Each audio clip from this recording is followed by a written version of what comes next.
आइए बच्चों, आज के इस क्लास में हम एनसीईआरटी क्लास 8 साइंस का फर्स्ट चैप्टर जिसका नाम है फसल उत्पादन एवं प्रबंधन, उसको हम पढ़ रहे थे, उसको हम समझ रहे थे।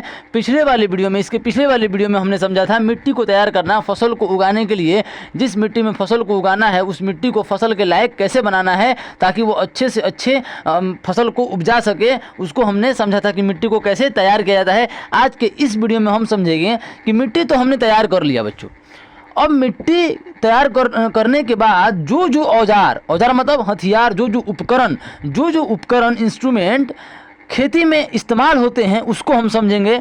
हर काम को बच्चों करना है तो उसको कुछ औजार चाहिए। हर काम को करने के लिए आपको कोई ना कोई औजार चाहिए। जैसे आप पढ़ रहे हैं तो औजार के रूप में आपके पास क्या है? कलम है। कलम क्या है? एक औजार ही तो है। तो कलम अगर नहीं रहेगा, पेंसिल अगर नहीं रहेगा, आपके पास इंस्ट्रूमेंट बॉक्स होगा, अगर वो नहीं रहेगा तो क्या आप पढ़ाई कर पाएंगे? तो हर काम को करने के लिए बच्चों मिस्त्री है तो उसके पास भी साहुल है, करनी है, हर तरह का औजार है। तो बच्चों दुनिया में हर काम को करने के लिए आपके पास औजार होना जरूरी है। अगर औजार नहीं होगा तो आप उस काम को नहीं कर पाएंगे। तो कोई पूछे कि औजार क्या है, तो वो सामान, वह चीज़ जो हमारी काम को आसान कर दे, उसे हम औजार कहते हैं। अगर कृषि औजार है तो वह औजार जो खेती के काम को आसान कर दे उसे हम कृषि औजार कहते हैं। पढ़ाई का औजार, वह औजार जो पढ़ाई के काम को आसान कर दे उसे हम पढ़ाई का औजार कहते हैं। मिस्त्री का औजार, वह औजार जो मिस्त्री के काम को आसान कर दे उसे हम मिस्त्री का औजार कहते हैं। उम्मीद करते हैं बच्चों कि आप औजार के बारे में समझ गए होंगे। आइए हम अब समझते हैं कि कृषि औजार क्या है, कृषि औजार कौन कौन से हैं। तो चलिए हम शुरू करते हैं। कह रहा है अच्छी उपज मतलब अच्छी पैदावार, फसल को अच्छे तरीके से उपजने के लिए, अच्छी उपज के लिए बुआई से पहले मिट्टी को भुरभुरा करना आवश्यक है। भुरभुरा मतलब पोला। मैंने इसके पिछले वाले वीडियो में मैंने आपसे 100 बार बताया कि पोला करना, भुरभुरा करना। तो आप पिछले वाले वीडियो को समझिएगा और भी क्लियरिटी के साथ आपको इस वीडियो को समझ पाइएगा। वही कह रहा है पहले मिट्टी को भुरभुरा करना बहुत आवश्यक है। क्यों? मैंने समझा दिया है। यह कार्य अनेक औजारों से किया जाता है। हाँ बच्चों, मिट्टी को जो भुरभुरा करना है, मिट्टी को कोड़ना है तो उसके लिए बहुत सारे औजार काम में लिए जाते हैं। आप कौन कौन से समझिए। हल या वो जो ट्रैक्टर के साथ, ट्रैक्टर के पीछे जो लगा रहता है वो भी हल। कुदाली या कुदारी, ऐसे तो हम लोग कुदारी ही कहते हैं लेकिन कुदाली होता है, कुदाली ही एग्जाम में लिखिएगा, कुदारी। एवं कल्टीवेटर। बच्चों कल्टीवेटर पता है किसको कहते हैं? कल्टीवेटर शब्दों को पकड़िए आप, फिर यहाँ पर देखिए कल्टीवेटर, CULTI, कल्टीवेटर मतलब होता है बच्चों, कल्टी मतलब काटने वाला। क्या काटने वाला? यहाँ पर क्या काटने की बात हो रही है? फसल काटने की। तो एक ऐसा औजार जो फसल काटने के काम में आता है उसे हम कल्टीवेटर कहते हैं। समझ गए? कल्टीवेटर क्या है? तो एक ऐसा औजार जो फसल काटने के काम में है उसे हम कल्टीवेटर कहते हैं।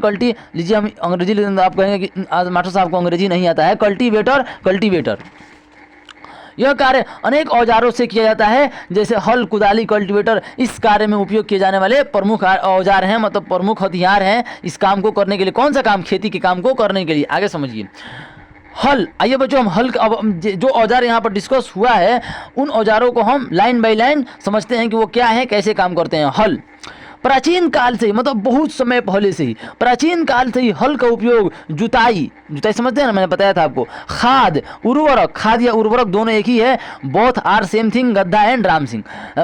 खाद या उर्वरक मिलाने, खरपतवार निकालने और मिट्टी खुरचने के लिए किया जाता रहा है। मतलब जो प्राचीन काल से बहुत समय पहले से ही जो हल का उपयोग है वो खरपतवार हटाने के लिए भी। जब खेत बच्चों जोताता है, ट्रैक्टर का उदाहरण लेकर समझिए, जब ट्रैक्टर से खेत जोताता है तो जो ऐसे ट्रैक्टर के बीच में जो लगा रहता है तो उसमें देखिएगा जब खेत जोताता है ना तो उसमें फंस जाता है कपड़ा या घास फूस, इसमें फंस जाता है तो उसको किसान उसको नोच कर खींच कर निकालते हैं। तो वही एक तरह से वो सुहाई कर रहा है, मतलब जो खरपतवार जो खेत में है उसको एक तरह से निकालने का ही ना काम कर रहा है। तो वही कह रहा है हल, एक तरह से ये हल ही तो है। हल खरपतवार निकालने और मिट्टी खुरचने के लिए किया जाता है, मतलब मिट्टी को कोड़ने के लिए। खुरचना मतलब कोड़ने के लिए। यह औजार लकड़ी का बना होता है। बच्चों कह रहा है क्या कि औजार लकड़ी का बना होता है, लेकिन यह जो बात कर रहा है बच्चों बहुत समय पहले का बात कर रहा हूं। मैंने आपको पिछले वाली वीडियो में बताया था कि लकड़ी का बना होता था, उस समय तो लोहा का खोज नहीं हुआ था, तो लकड़ी का ही हल बना दिया जाता था, लकड़ी को नुकीला करके। लेकिन ऑर्डिनरी जो मन सो लकड़ी नहीं, लकड़ी का नाम जामुन। बच्चों जामुन की लकड़ी बहुत ही ज़्यादा मजबूत होती है, इसलिए तो जो रेल की जो पटरियाँ होती हैं, पटरियाँ उस पहले वाली, अब तो बच्चों सब सीमेंट का आ गया है, पहले वाली आप पटरी को देखिएगा वो लकड़ी की होती थी, लकड़ी की पटरी बिछी होती थी, इस पर रेल जाती थी। तो ये जो लकड़ी है ना बच्चों, जामुन की लकड़ी रहती थी। ये जामुन की लकड़ी इतनी ताकतवर होती है ना बच्चों कि ट्रेन का वजन वो थाम लेती थी, तो बाकी सब तो कहिए ही मत। तो यह औजार लकड़ी का बना होता है, जिसे बैलों की जोड़ी, बैलों की जो दो बैल, अब दो बैलों की जो कहानी भी पढ़े होंगे जैसे में हीरा और मोती, अथवा अन्य पशुओं घोड़े एवं ऊंट की सहायता से भी खींचा जाता था। इसमें लोहे की मजबूत तिकोनी पत्ती होती है। तिकोनी पत्ती मतलब ऐसे ऐसे बच्चों, ऐसे होता है ना, देखिए ऐसे होता है, यहाँ पर ये होता है, मैं तो ऐसे ऐसे ऐसे होता है ना, इसको तो ये थोड़ा सा घुमा हुआ रहता है, ये थोड़ा सा तिकोनी होता है। तिकोनी मतलब त्रिभुजाकार, तिकोनी मतलब त्रिभुजाकार, तो वही कह रहा है खींचा रहता है। इसमें लोहे की मजबूत तिकोनी पत्ती, जिसे फाल कहते हैं, इसी को बच्चों हम क्या कहते हैं, फाल कहते हैं। हल का मुख्य भाग लंबी लकड़ी का बना होता है। बच्चों हल, आप यहाँ पर चित्र में देखिए, हल का यहाँ पर पढ़िए, कह रहा है कि इसमें लोहे की मजबूत तिकोनी पत्ती होती है, जिसे फाल कहते हैं। हल का मुख्य भाग लंबी लकड़ी का बना होता है। ये जो भाग है, हल का जो लंबा भाग है, ये वाला, इसी के सहारे तो ये बच्चों चल रहा है, जिसे हम फाल कहते हैं। मैंने आपको बताया था, देखिए यहाँ पर लिखा हुआ भी है फाल। तो ये इसका जो सपोर्ट था, सपोर्ट लकड़ी का बना होता था, तभी तो हल्का भी रहेगा, मतलब बैल आराम से खींच भी लेंगे। लोहा का बना दीजिएगा तो बैले बैठ जाएंगे, वो क्या खींचेंगे, फिर जोत भी नहीं पाएंगे। तो ये कह रहा है मुख्य भाग लंबी लकड़ी का बना होता है, जिसे हल साफ्ट कहते हैं। बच्चों सैफ्ट नहीं, साफ्ट। अब सैफ्ट मत पढ़िए, क्योंकि आगे की जब आप कक्षाओं में जाइएगा तो हमेशा आपको साफ्ट पढ़ने को मिलेगा, साफ्ट। इसको अंग्रेजी में बोलते हैं SHAFT। साफ्ट मतलब होता है सपोर्ट, सपोर्ट। जैसे में आपका घर का जो दरवाजा है, तो दरवाजा का जो फ्रेम होता है, ऐसे नहीं हवा में दरवाजा नहीं रहेगा, यहाँ पर दरवाजा ऐसे ऐसे होता है, ऐसे ऐसे लगा रहता है, ये फ्रेम है ना बच्चों। तो फ्रेम को ही साफ्ट बोलते हैं, साफ्ट। गाड़ी जब आप देखिएगा, जो सड़क पर जो गाड़ी चलती है, तो उनके ये दो चक्का है, तो ये जो चक्का सपोर्ट जो चक्कों को जो सपोर्ट देने वाला जो रॉड है, जो लोहे का जो रॉड रहता है, इसको हम साफ्ट बोलते हैं, SHAFT, साफ्ट। साफ्ट का मतलब आसान लैंग्वेज में समझिए, साफ्ट का मतलब सपोर्ट, साफ्ट का मतलब सपोर्ट। तो बच्चों जो ये फाल है, जो तिकोना जो फाल है, ये जो फाल है जो लोहे का बना होता है, इसको तो सपोर्ट देने के लिए कोई चाहिए ना, तो उसको हम हल साफ्ट कहते हैं। ये किसको सपोर्ट दे रहा है, हल साफ्ट को। तो ये यहाँ पर समझिए, ये किसको सपोर्ट दे रहा है, चक्कों को। ये चक्का है ना, चक्का, तो चक्का को अंग्रेजी में हम क्या बोलते हैं, व्हील बोलते हैं ना, WHEWL, व्हील बोलते हैं ना, व्हील मतलब चक्का। व्हील चेयर नाम सुने ना, व्हील चेयर मतलब चक्का वाला गाड़ी, तो व्हील चेयर। तो व्हील को ये सपोर्ट दे रहा है, चक्कों को ये सपोर्ट दे रहा है, इसको हम क्या बोलते हैं, व्हील साफ्ट। आप लोग साइंस में और फिजिक्स में पढ़िएगा, इसको हम बोलते हैं व्हील साफ्ट। ये किसको सपोर्ट दे रहा है, व्हील को, तो इसलिए हमको व्हील साफ्ट बोलते हैं। यहाँ पर ये हल को सपोर्ट दे रहा है, इसको हम हल साफ्ट बोलते हैं। इसके एक सिरे पर हैंडल रहता है, हाँ बच्चों हैंडल, ये वाला देखिए, ये वाला हैंडल है ना, ये वाला हैंडल रहता है, तथा दूसरे सिरे जोत के डंडे से जुड़ा रहता है, जिसे बैलों की गर्दन के ऊपर रखा जाता है। देखिए बैलों के ऊपर, गर्दन के ऊपर रखा हुआ है ना, जिसे बैलों की गर्दन के ऊपर रखा जाता है। एक जोड़ी बैल एवं एक आदमी इसे सरलता से चला सकता है। हाँ, 2 बैल चाहिए और एक आदमी चाहिए बैलों को हाँकने के लिए, आगे बढ़ाने के लिए। बैल भी बदमाशी करते हैं, रुक जाते हैं, तो उनको हाँकने के लिए एक आदमी भी चाहिए, मतलब 3 आदमी का सपोर्ट, 3 जीव का सपोर्ट चाहिए, जिसे बैलों की गर्दन के ऊपर रखा जाता है। एक जोड़ी बैल एवं एक आदमी इसे सरलता से चला सकते हैं, सरलता मतलब आसानी से चला सकते हैं। आजकल लोहे के हल तेजी से देसी लकड़ी के हल की जगह ले रहे हैं। बच्चों ये पुराना वाला बात करें, आजकल लोहे के, आज तो सब तो लोहे का हो गया, लकड़ी कहाँ से है। आजकल लोहे के जो हल है तेजी से देसी लकड़ी के हल की जगह ले रहे हैं, ऐसा नहीं है। कुदारी, बच्चों कुदारी समझते हैं ना, यह एक सरल औजार है। बच्चों सरल औजार का मतलब होता है सबसे सिंपल। कुदारी का इस्तेमाल आज से हो रहा है बच्चों, हर घर में कुदारी रहता है बच्चों, हर घर में, क्योंकि इतना सिंपल हथियार है कि हर घर में यह मौजूद रहता है, उतना महंगा भी नहीं रहता है, जिसका उपयोग खरपतवार निकालने एवं मिट्टी को पोला करने के लिए किया जाता है। मान लीजिए आपने खेत से मिट्टी को ऐसे कुदारी से, मान लीजिए ये कुदारी है, मान लीजिए कुदारी मैं बना नहीं पाया, लेकिन समझिए कि ये कुदारी है। कुदारी को जब आप कोड़िएगा तो मिट्टी का जब ढेला निकलता है, तो कुदारी को ऐसे उल्टा करके आप मारते हैं कि ये फूट जाए और भुरभुरा हो जाता है, एकदम टुकड़ा टुकड़ा हो जाता है मिट्टी। मिट्टी को पोला मतलब भुरभुरा करने के लिए किया जाता है। इसमें लकड़ी अथवा लोहे की छड़ होती है, लोहे का छड़ होता है, इतना भारी हो जाएगा कुदारी को उठबे नहीं करेगा। गजब गजब बात लिखा है ये भी किताब। मतलब जो कुदारी है बच्चों, मान लीजिए ये कुदारी है, ये कुदारी है, इसको हम अगर मान लीजिए इसको लकड़ी का तो बेट होता है, लोहे का बेट आप देखे हैं होता होगा, जो जिसके अंदर ताकत ज़्यादा है, झुट्ठों को मतलब ताकत दिखाना है, वो लकड़ी लोहे का लगाएगा तो और ये ज़्यादा भारी हो जाएगा, इसलिए लकड़ी का लगाते हैं कि थोड़ा सा हल्का रहे। गजब गजब बात लिखा है ये भी किताब। कह रहा है खरपतवार निकालने के लिए, मिट्टी को पोला करने के लिए इसमें लकड़ी अथवा लोहे की छड़ होती है, लोहे की छड़ नहीं होती, छड़ से कुदारी होता है। गजब बात है। लकड़ी का रहता है, लकड़ी का बेट रहता है कुदारी में, जिसके एक सिरे पर लोहे की चौड़ी एवं मुड़ी प्लेट, वही बच्चों ये वाला लोहे का तो ही रहता है, लोहे का चौड़ी एवं मुड़ी प्लेट, उसको प्लेट कहते हैं, मुड़ी प्लेट। आगे समझिए, कह रहा है लगी होती है जो ब्लेड की तरह कार्य करती है। इसका दूसरा सिरा पशुओं द्वारा खींचा जाता है। मतलब अगर कुदारी है ये वाला, ये अगर कुदारी है बच्चों, देखिए ये कुदारी है, तो इसके बेट को अगर हम बांध दें, अगर इस पर थोड़ा सा लोड डालकर इसको अगर हम बांध दें किसी पशु से, तो क्या अगर ये चलेगा तो खेत को नहीं जोत देगा, आराम से खेत की जुताई कर देगा। देखिए यहाँ पर कुदारी का चित्र बनाया है, लग रहा है कितना एडवांस हाईटेक कुदारी है, लेकिन वो सिंपल कुदारी है जो आपके घर में है, वही कुदारी है सिर्फ ये। पकड़, हैंडल, मुड़ी प्लेट, छड़ नहीं बेट, लकड़ी का बेट, छड़ डालिएगा, छड़ से कुदारी चलता है, जोत। और ये जो मतलब इसको मतलब दोनों ओर सब देखिए कितना मतलब दिमागी वाला है। यहाँ पर दोनों ओर छड़ लगा दिया, इस छड़ को बांध देगा पशु से और खींचेगा तो खेत भी आराम से जोता जाएगा। जिसके पास हल नहीं हो उसके लिए ये बताया गया है। कल्टीवेटर जो फसल की कटाई करे बच्चों, उसे हम कल्टीवेटर कहते हैं। ये भी तो एक कृषि औजार ही तो है, मतलब खेती का तो ही औजार है। आजकल जुताई ट्रैक्टर द्वारा संचालित मतलब चलने वाला, ट्रैक्टर द्वारा चलने वाला कल्टीवेटर से किया जाता है। कल्टीवेटर के उपयोग से श्रम एवं समय दोनों की बचत होती है। बच्चों मशीनें क्या करती हैं, एक मशीन जो है 10 आदमी का काम कर देता है, 10 नहीं 100 भी आदमी का। जेसीबी आप देखे हैं, पहले बच्चों मजदूर लगते थे, जेसीबी आ रहा है 1 घंटा में कितना माटी कोड़ के फेंक के चला जा रहा है, तो क्या कर रहा है, मजदूर की मजदूरी खा रहा है बच्चों, और समय की भी वो बचत कर रहा है। लेकिन क्या कीजिएगा, इंडस्ट्रियलाइजेशन है, सब जरूरी है, वही कह रहा है बच्चों। कल्टीवेटर के उपयोग से श्रम एवं समय दोनों की बचत होती है, दोनों बचता है, समय जल्दी से काम भी होता है, अब कम भी पैसा लगता है और मजदूर भी कम लगाने पड़ते हैं। आइए हम आगे समझते हैं बच्चों। कह रहा है बुआई, बच्चों बुआई फसल उत्पादन का सबसे महत्वपूर्ण चरण है। हाँ बच्चों, जब मिट्टी को तैयार कर दिए हैं, हमने औजार के बारे में समझ लिए कि कौन कौन से औजार उपयोग में लाए जाते हैं। अब हम क्या करेंगे, मिट्टी के अंदर हम फसल को रोपेंगे। तो फसल को रोपना ही बुआई कहलाता है। फसल उत्पादन, फसल उगाने, उत्पादन तो उगाने, फसल उगाने का सबसे महत्वपूर्ण चरण मतलब महत्वपूर्ण कदम है ये। बोने से पहले अच्छी गुणवत्ता वाले साफ एवं स्वस्थ बीजों का चयन किया जाता है। हाँ बच्चों, जैसे मन तैसे आप बीज को नहीं रोप दीजिएगा, जो बीज स्वस्थ हो, हेल्दी हो। उसी प्रकार जिस तरह अगर आपको पढ़ना है तो आपके शरीर का स्वस्थ होना बहुत जरूरी है, तभी आप पढ़ पाइएगा और एग्जाम में अच्छे मार्क्स को गेन कर पाइएगा। उसी तरह अगर फसल का पैदावार अच्छा करना है तो बीज को अच्छी गुणवत्ता मतलब गुड क्वालिटी, हाई क्वालिटी और साफ फ्रेश बीज का होना जरूरी है, तंदुरुस्त बीज का होना जरूरी है। मान लीजिए कोई इंसान पतला हो बच्चों, तो क्या वो वजन उठा पाएगा? नहीं, वो वजन नहीं उठा पाएगा। वजन काम करने के लिए और वजन उठाने के लिए स्वस्थ और हेल्दी इंसान की जरूरत पड़ती है। उसी तरह अगर आपको अच्छा फसल उगाना हो तो हमें स्वस्थ हेल्दी बीज की आवश्यकता पड़ती है, उसको चुनना पड़ता है। किसान अधिक उपज देने वाले बीजों को प्राथमिकता देते हैं। जाहिर सी बात है, जिससे हमें लाभ हो हम उसी को तो हम प्राथमिकता देंगे, उसी को तो हम आगे लाएंगे और उसी का तो हम इस्तेमाल करेंगे। आइए बीजों का चयन बच्चों, बीजों को हम कैसे चुनते हैं, उसको कैसे बीजों को सिलेक्ट करते हैं। चयन मतलब सिलेक्शन, बीजों का सिलेक्शन। तो एक दिन मैंने अपनी माँ को देखा कि माँ चने के कुछ बीज एक बर्तन में रखकर उसमें कुछ पानी डाल रही थी। कुछ मिनट पश्चात मतलब बाद कुछ बीज पानी के ऊपर तैरने लगे। मुझे आश्चर्य हुआ कि कुछ बीज पानी के ऊपर क्यों तैरने लगे। हाँ बच्चों, जब आटा के लिए जब आप गेहूं पिसवाने जाते हैं तो आपकी मम्मी पढ़ी लिखी तो नहीं है, लेकिन उनको ज्ञान पूरा है, साइंस का ज्ञान पूरा है। वो क्या करती हैं, गेहूं को पानी में डाल देती हैं। जो गेहूं का बीज स्वस्थ रहता है और हेल्दी रहता है वो पानी में नीचे बैठ जाता है, वो बाहर रहता है।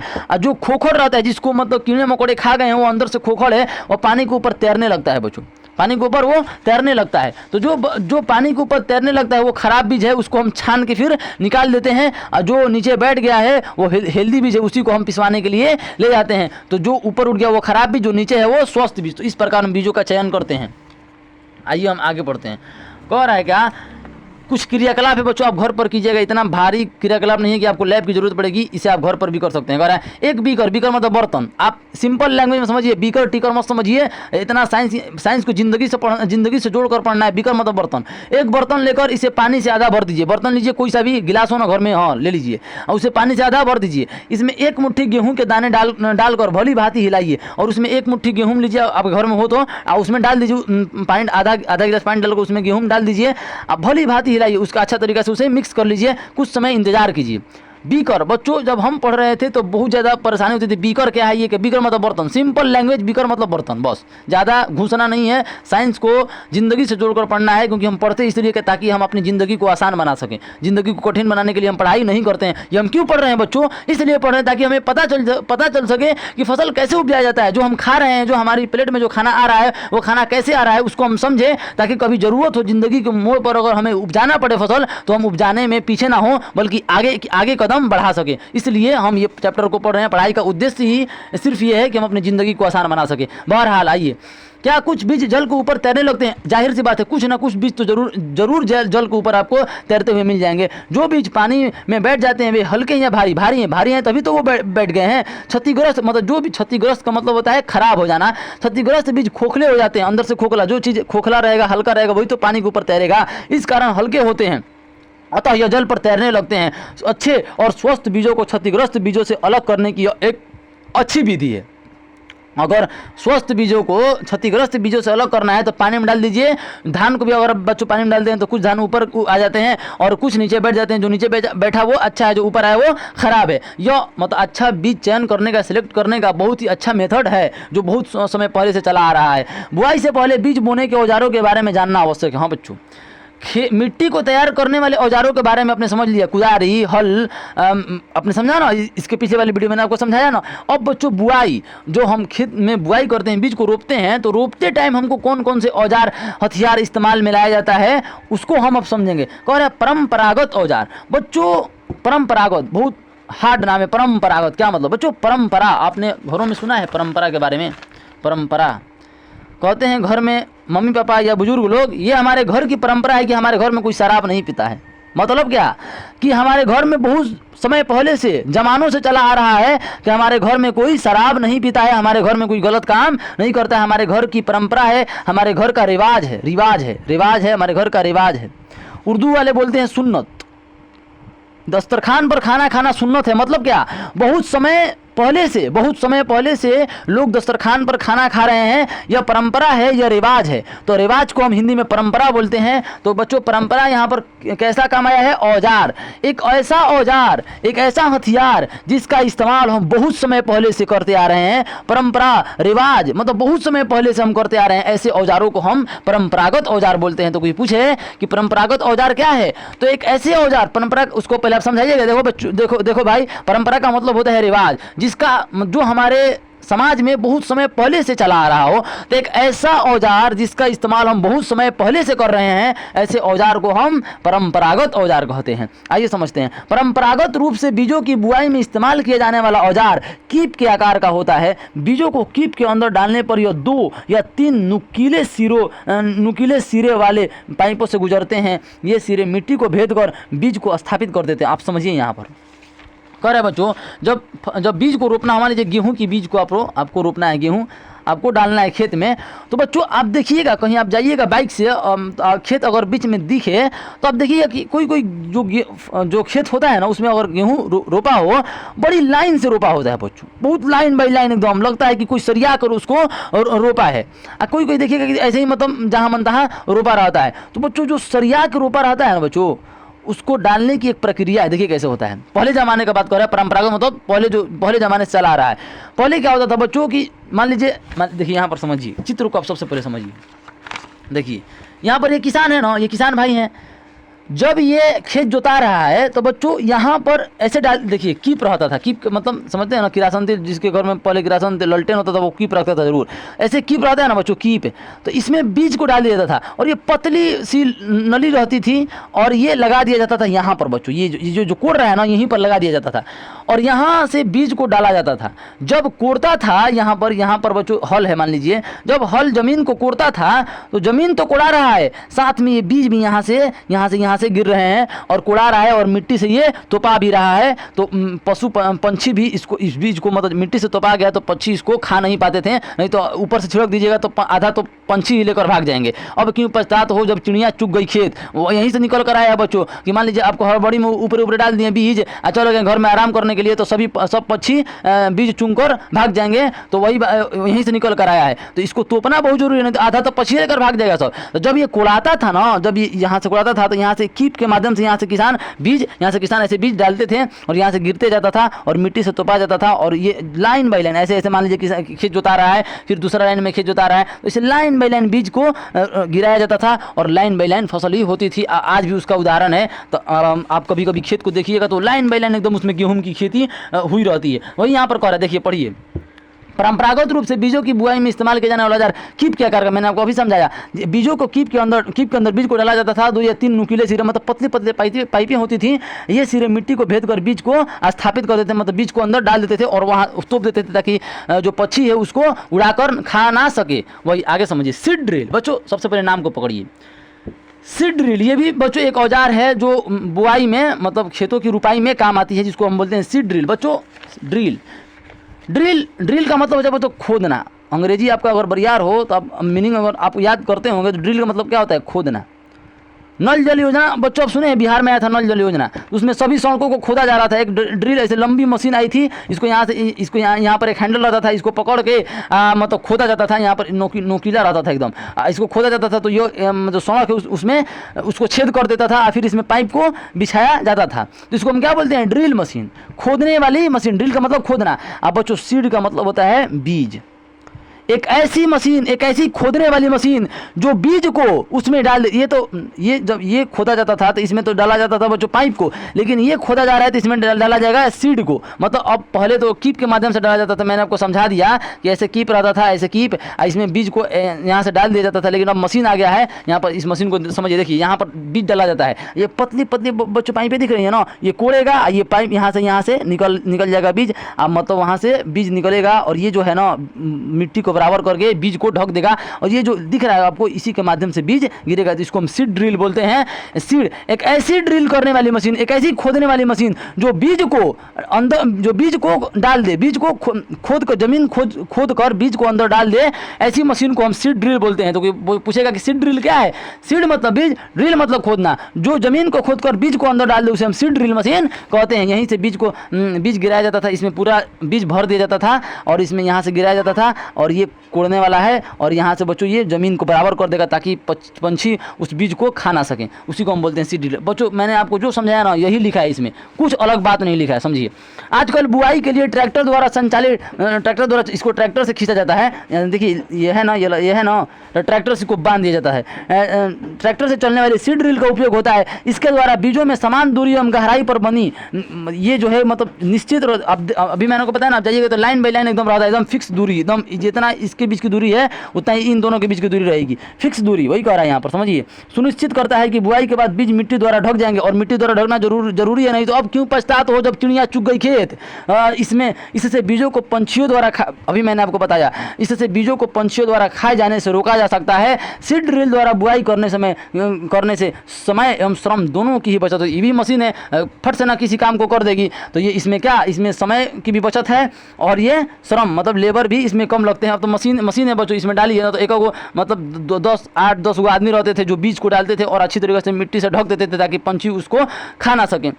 पौधों को सूर्य का प्रकाश नहीं बच्चों, आगे सॉरी बच्चों, और मेरे विद्यालय के समीप एक पौधशाला मतलब नर्सरी को हम हिंदी में पौधशाला बोलते हैं। मैंने देखा कि पौधे छोटे छोटे थैले में रखे हैं। वे इस प्रकार क्यों हैं? आप लोग नर्सरी में देखेंगे फूल, अगर आपको खरीदना हो तो आप जाते हैं नर्सरी में, क्यों? फूल खरीदने के लिए। वहाँ पर पौधों को उगाया जाता है वैज्ञानिक तरीके से। धान जैसे कुछ पौधों के बीजों को पहले पौधशाला में उगाया जाता है। बच्चों यहाँ पर कह रहे हैं पौधशाला में उगाया जाता है, लेकिन हम लोग को तो धान यहाँ पर मतलब बिहार में तो धान की जो फसल है उसको बीज को हम लोग खेत में ही, एक तरह से वो भी तो नर्सरी ही है, मतलब खेत है तो नर्सरी है, तो वहाँ पर भी तो ज़मीन है, तो एक तरह से खेत जहाँ पर उगाया जाता है बीज को, धान के बीज को रोपने के लिए, वो भी एक नर्सरी है। तो वही कह रहा हम लोग तो खेत में ही उगा देते हैं। पौधे तैयार हो जाने पर फिर उनको वहाँ से उखाड़ा जाता है। जिसको हम कहते हैं बिया कबरा रहा है। पौधे तैयार हो जाने पर उन्हें हाथों द्वारा खेत में रोपित कर देते हैं, मतलब उखाड़ कर हाथ से उखाड़ कर उसको हम फिर हाथ से रोप देते हैं। कुछ वनीय पौधे एवं पुष्पी पौधे भी पौधशाला में उगाए जाते हैं, मतलब जो फूल वाले पौधे होते हैं उनको हम जो नर्सरी है उनमें उगाते हैं, फिर वहाँ से हम खरीद कर लाते हैं और अपने छत पर लगाते हैं, अपने घर में लगाते हैं। वही कह रहा है बच्चों। पौधों को अत्यधिक घने होने से रोकने के लिए बीजों के बीच उचित दूरी होना अत्यंत आवश्यक है। हाँ बच्चों, उसी प्रकार मान लीजिए आपके घर में 10 भाई बहन हैं, 10 भाई हैं सिर्फ है बच्चों। अगर मतलब बहुत घना है परिवार, अगर 10 में लड़ाई होने लगे तो पापा बोलते हैं कि जाओ अलग अलग रहो, सब अपना अपना घर बना के रहो, मतलब सब अलग अलग हो जाओ ताकि तुम लोगों के बीच लड़ाई ना हो। तो उसी प्रकार अगर बीज को अगर पास पास रोप दीजिएगा एक ही जगह, तो बच्चों मिट्टी से खाने के लिए इन लोगों के बीच लड़ाई होने लगेगी और कोई बढ़ नहीं पाएगा, आपका फसल बर्बाद हो जाएगा। इसलिए इन बीजों के बीच की दूरी को मेंटेन रखना, मतलब इसलिए तो कोई जो आप खेत देखिएगा तो एकदम लाइन बाई लाइन रोपा जाता है मतलब गेहूं को या फसल को, इसलिए ताकि उनके बीच की जो दूरी रहे वो ठीक रहे और वो आपस में खाने के लिए लड़ाई ना करें और आराम से बढ़ें। तो वही कह रहा है पौधों को अत्यधिक घने होने से, मतलब डेंस होने से रोकने के लिए बीजों के बीच की दूरी, उचित दूरी होना, अच्छी दूरी होना बहुत महत्वपूर्ण, बहुत जरूरी है। इससे पौधों को सूर्य का प्रकाश, पोषक एवं जल पर्याप्त मात्रा में प्राप्त होता है, वो आपस में लड़ते नहीं है, आराम से सबको मिलेगा, सब बढ़ेंगे। आप लोग पढ़े होंगे ना, सब पढ़े सब बढ़ें, मतलब सब खाएं और सब बढ़ें और अच्छा पैदावार दें। और अधिक घनेपन को रोकने के लिए कुछ पौधों को निकाल कर हटा भी दिया जाता है, जिसको बच्चों हम सुहाई कहते हैं। अगर मान लीजिए ना बच्चों, कहा जाता है कि हर जगह जिसमें जहाँ पर अच्छाई है वहाँ पर बुराई भी है। अगर आप कितना देखिए, अगर ये फसल हो भी गया ना तो इसके आजू बाजू दुश्मन लग जाएंगे। अगर आप कभी भी अगर आप अच्छा काम कीजिएगा, आपके पीछे दुश्मन लग जाएंगे, आपके टांग खींचने वाले लग जाएंगे। तो यहाँ पर भी मान लीजिए फसल है ना, अगर ये गेहूँ की फसल है, अगर ये उग रहा है तो इसके आजू बाजू घास उगने लगेगा और ये भी इस मिट्टी से पोषक तत्व, प्रोटीन और जल को खींचने लगेगा। तो क्या बच्चों इसके लिए कम नहीं पड़ जाएगा? मतलब इतना खाना था, इसको एक ही आदमी खा रहा था, अब इसको मिलकर 4 आदमी खाने लगेंगे तो खाना कम नहीं पड़ जाएगा बच्चों? तो ये भी जब खींचने लगेगा तो इसको खाना कम पड़ जाता है। तो बच्चों इसको उखाड़ कर फेंका जाता है, क्योंकि हमको तो इससे मतलब, इन दोनों से मतलब नहीं है, इनको उखाड़ कर फेंका जाता है, जिसको हम सुहाई कहते हैं। इसको हम आगे पढ़ेंगे तो ही कर पौधों को निकाल कर हटा दिया जाता है। आज के क्लास में बच्चों हम इतना ही रहने देते हैं। आपका भी मेमोरी है, ज़्यादा पढ़िएगा, ज़्यादा डाउनलोड कीजिएगा तो हैंग कर जाएगा, इसलिए आराम से पढ़िए, आराम से समझिए। पूरे चैप्टर को हम बहुत ही आसान लैंग्वेज में लाइन बाई लाइन पढ़ लेंगे और समझ लेंगे, और आप इस चैप्टर के सारे प्रश्नों को बच्चों मुँह जबानी बिना रटे आप याद कर लीजिएगा, ये मेरी गारंटी है। तो आज की क्लास में हम इतना ही रहने देते हैं, आगे क्लास में पढ़ेंगे खाद एवं उर्वरक मिलाना। तो धन्यवाद।